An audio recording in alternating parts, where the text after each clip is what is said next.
apakah ada syariat Ustaz orang yang bertasbih, tahlil, tahmid tapi dengan menggeleng-gelengkan kepala? Ini bagaimana Ustaz? Seperti goyang-goyang gini ya. Iya, goyang-goyang atau geleng-geleng kepala Ustaz. Biasa dilakukan juga secara cepat. Ya. Iya. Baik. Ketika orang berzikir, bertasbih, bertahmid, biasanya ini bertahlil ya.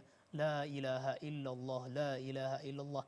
Biasa dilakukan secara cepat dan terkadang lafaznya juga tidak keluar lagi la ilaha illallah. Yang terdengar adalah la illah begitu. Karena saking cepatnya begitu. Maka dari praktek zikir yang dilakukan demikian, ya, setidaknya saya bisa melihat ada beberapa kekeliruan yang dilakukan ketika berzikir dengan cara demikian. Yang pertama adalah ketika berzikir dengan cara demikian, sudah pasti zikirin dilakukan secara berjamaah. Padahal kita ketahui Ibnu Mas'ud radhiyallahu taala anhu pernah suatu ketika mendapati orang yang secara berjamaah berzikir di masjid. Kemudian Ibnu Mas'ud mengingkari perbuatan tersebut. Ya, ketika dilihat orang tadi ya, ramai-ramai, yang satu mengatakan bertasbihlah 100 kali, bertakbirlah 100 kali, bertahmidlah 100 kali. Maka kemudian Ibnu Mas'ud mengatakan kepada mereka, kalian ini ngapain? Kami berzikir dengan menggunakan biji-biji tasbih. Maka Ibnu Mas'ud ya melarang mereka dari melakukan perbuatan tersebut. Jadi secara ramai-ramai kita memang berzikir, kita bersama-sama zikir, tapi bukan zikir secara bersama-sama. Itu yang pertama. Kemudian yang kedua, zikirnya otomatis dilakukan dengan suara yang keras, ya, dengan suara yang keras. Padahal kita dianjurkan ketika berzikir tersebut, ya, dengan suara yang lirih. Kalaupun keras tidak sampai mengganggu orang yang di samping, ya.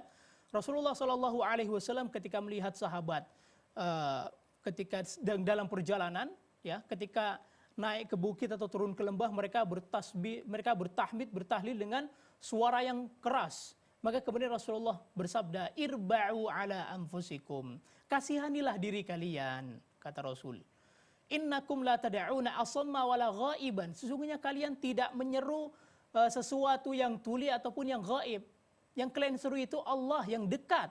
Jadi tidak perlu mengangkat suara, tidak perlu keras-keras.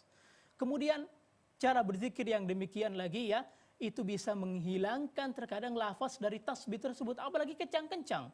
Ketika kita bertasbih kan kita sebutkan subhanallah, subhanallah, subhanallah, subhanallah, subhanallah. Bukan dilakukan subhanallah, subhanallah, subhanallah, subhanallah. Apa yang disebutkan? Subhanallah, subhanallah, subhanallah, subhanallah, subhanallah, subhanallah, alhamdulillah, alhamdulillah, alhamdulillah, alhamdulillah. Kita hitung satu-satu, bukan cepat-cepat. Allahu akbar, Allahu akbar, Allahu akbar, Allahu akbar.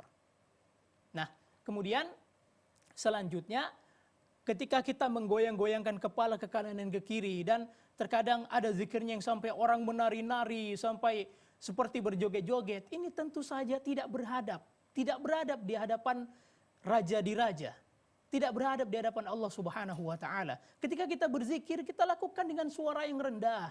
Nabi Zakaria alaihi salam ketika berdoa kepada Allah, apa yang disebutkan? Idznada rabbahu nidaan khafiyya. Ketika dia menyeru Rabbnya dengan suara yang lirih. Allah juga berfirman, ud'u rabbakum tadarru'an wa khufyah. Ya, berdoalah kalian kepada Rabb kalian dengan kerendahan diri, begitu pula dengan suara yang lirih, dengan suara yang lemah lembut.